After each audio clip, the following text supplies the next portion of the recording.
Hello everybody, welcome back to my channel. और आज मैं बहुत ही क्विकली ये वीडियो बना रही हूँ, छोटा सा होगा। सो इस वीडियो में बेसिकली मैं आपको बताने वाली हूँ, जैसे कि मैंने आपको मेरे एक ब्लॉग में बताया था कि मैंने अभी एक हेयर ट्रीटमेंट स्टार्ट किया है डॉक्टर के थ्रू, हेयर फॉल के लिए, जो कि मैंने डॉक्टर को विजिट किया था और मैंने हेयर फॉल रिलेटेड प्रॉब्लम उन्हें बताई थी और मुझे कुछ मेडिसिन स्टार्ट की है।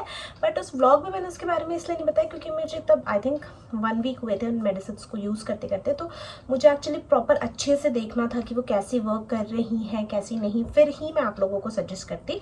तो अभी मुझे अराउंड 20 डेज़ हो चुके हैं इन मेडिसिन को और ये पूरा ट्रीटमेंट फॉलो करते हुए। सो आई थिंक ये बेस्ट टाइम होगा इसके बारे में बात करने के लिए। तो स्टार्टिंग में पहले मैं कुछ चीज़ें बता देती हूँ।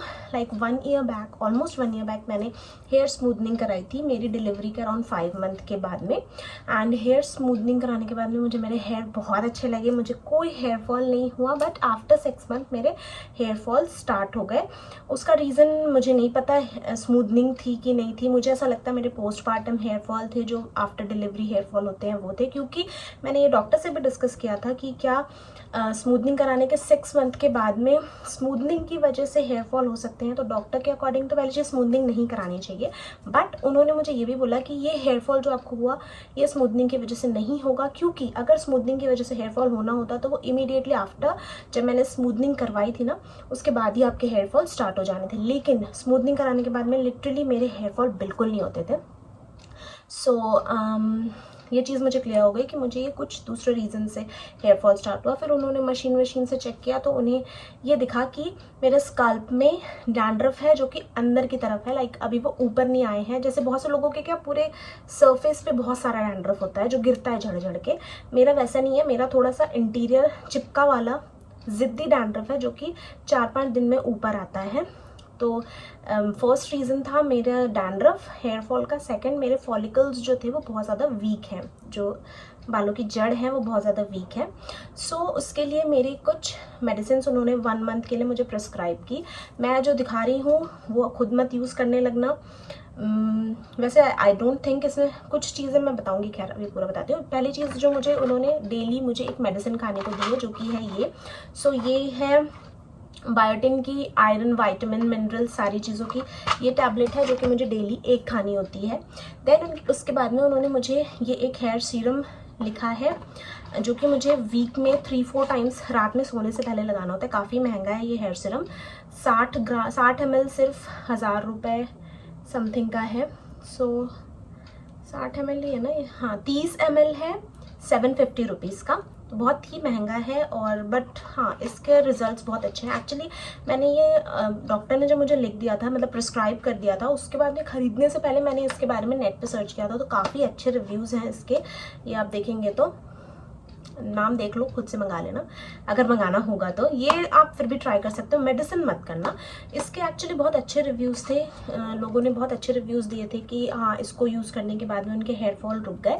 बट अगर आप प्रेग्नेंट हैं तो आप इसको ट्राई मत करना। ये मैंने किसी वेबसाइट पर पढ़ा था, उसके रिव्यू में तो नहीं था बट मैंने किसी वेबसाइट पर पढ़ा था कि अगर आप प्रेग्नेंट हैं तो ये मत यूज़ करना। एंड इसको बालों में अप्लाई करने के बाद में हैंड को वॉश करना ज़रूरी होता है।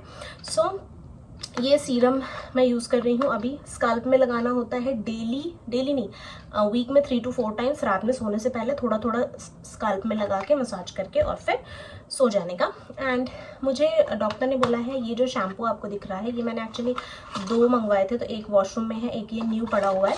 सो ये मुझे हफ्ते में 3 दिन उन्होंने यूज़ करने को बोला है ताकि जो डैंड्रफ है वो कम्प्लीटली निकल जाए। तो ये जो ट्रीटमेंट है ये मैं फॉलो कर रही हूँ पास्ट 20 डेज़ से, अराउंड 20 डेज़ से। एंड मुझे बहुत ही पॉजिटिव रिजल्ट्स मिले हैं मेरे। लिटरली अब सिर्फ मतलब डेली के 10 से 12 बाल ही गिरते हैं जो मैं काउंट कर सकती हूँ, जो कि मेरे लिए बहुत बड़ी बात है।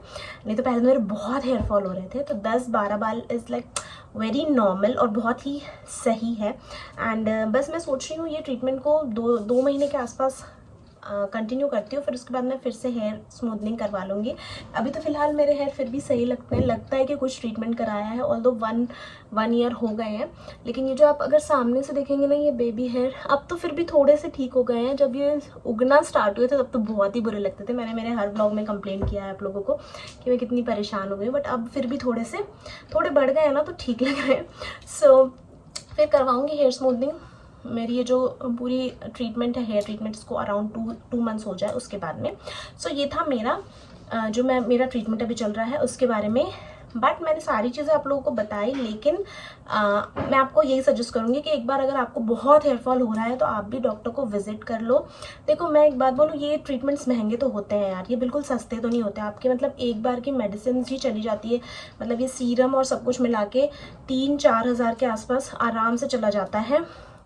और अगर आप 2-3 महीने का पूरा ट्रीटमेंट लो तो आपके 10,000 के आसपास का ट्रीटमेंट हो जाता है। लेकिन बाल बहुत इंपॉर्टेंट है लाइफ में, तो एक बार ये आपको अगर बहुत सीवियर हेयर फॉल है तो मैं यही सजेस्ट करूँगी कि आप डॉक्टर को एक बार विजिट कर लो। कुछ नहीं जाता है, थोड़े पैसे खर्च होते हैं बट बाल बच जाते हैं, है ना। तो चलिए ठीक है, ये जो पर्टिकुलर वीडियो इसको यहीं पर एंड कर रही हूँ। आई होप मैंने जो आप लोगों के इतने कमेंट्स आ रहे थे मेरे हेयर ट्रीटमेंट को रिलेटेड, वो मैंने सबके डाउट्स क्लियर कर दिए होंगे। सो वीडियो को लाइक कर देना, कोई भी डाउट होगा तो मुझे कमेंट में बताना, ठीक है। मिलते हैं नेक्स्ट वीडियो में, बाय बाय।